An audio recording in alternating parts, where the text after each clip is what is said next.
Bonjour, je m'appelle Eric Yaya, conseiller en placement à Assanté, et je vous souhaite la bienvenue pour cette nouvelle vidéo pour des conseils d'investissement sur mesure.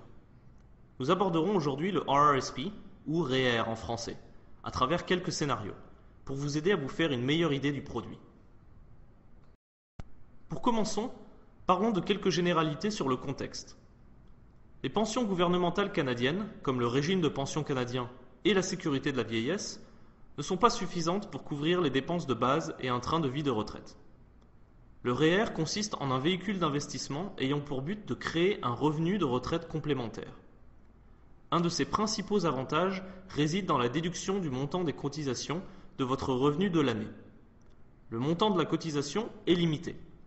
Il représente 18% du salaire de l'année précédente, plafonné pour 2013 à 23 820 $. Ce montant est réajusté chaque année. Il peut également vous aider à financer l'achat de votre première maison à hauteur de 25 000 $. Voyons maintenant rapidement les façons d'investir dans un REER. Il s'agit d'un véhicule d'investissement qui peut contenir toutes sortes de placements avec des rendements différents, suivant votre tolérance au risque et votre horizon d'investissement. Donc, aussi bien des CPG que des fonds communs de placement, des actions ou des obligations. N'hésitez pas à en discuter avec votre conseiller financier. Essayons d'illustrer le principe d'une cotisation REER. Commençons par la déclaration de revenus remplie par le client pour l'année 2012 par exemple. Le client reçoit quelques semaines plus tard son avis de cotisation dont je vous propose un exemple sur cette page.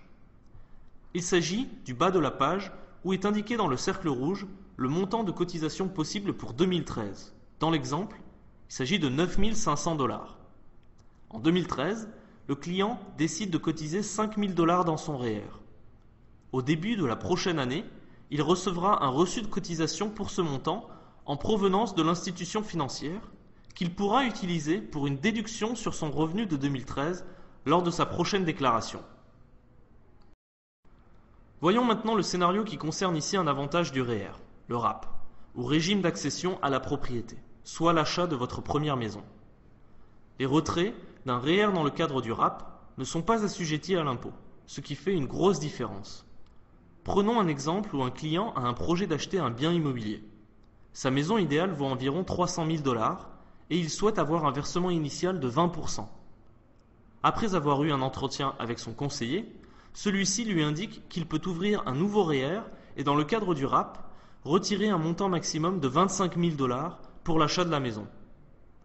Il peut également profiter des déductions fiscales liées aux cotisations.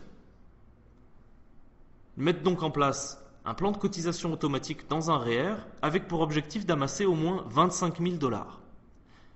Et ils vont faire en sorte de cumuler de l'épargne dans d'autres produits pour atteindre les 20% qu'ils souhaitent avoir pour son versement initial. Le jour de l'achat, le conseiller communique avec l'agent hypothécaire pour utiliser les 25 000 $ du REER sans retenue d'impôt, ce qui fait une grosse différence. Par la suite, le client devra cotiser de nouveau ces 25 000 $ sur 15 ans, soit environ 139 $ par mois. Il faut savoir que ces remboursements dans le REER ne sont pas déductibles du revenu imposable. Abordons maintenant le scénario de la conversion en fer pour obtenir un revenu complémentaire. Dans cet exemple, un client dispose à l'âge de 67 ans d'un REER d'une valeur de 150 000 $, grâce au conseil que lui a donné son conseiller. Le client souhaite commencer à retirer sa rente tel qu'il l'avait prévu avec son conseiller au préalable. Son conseiller convertit donc son REER en fer, RIF en anglais. Le client pourra commencer à retirer une rente annuelle l'année suivante, sans retenue d'impôt, soit mensuellement, soit annuellement, suivant les préférences du client.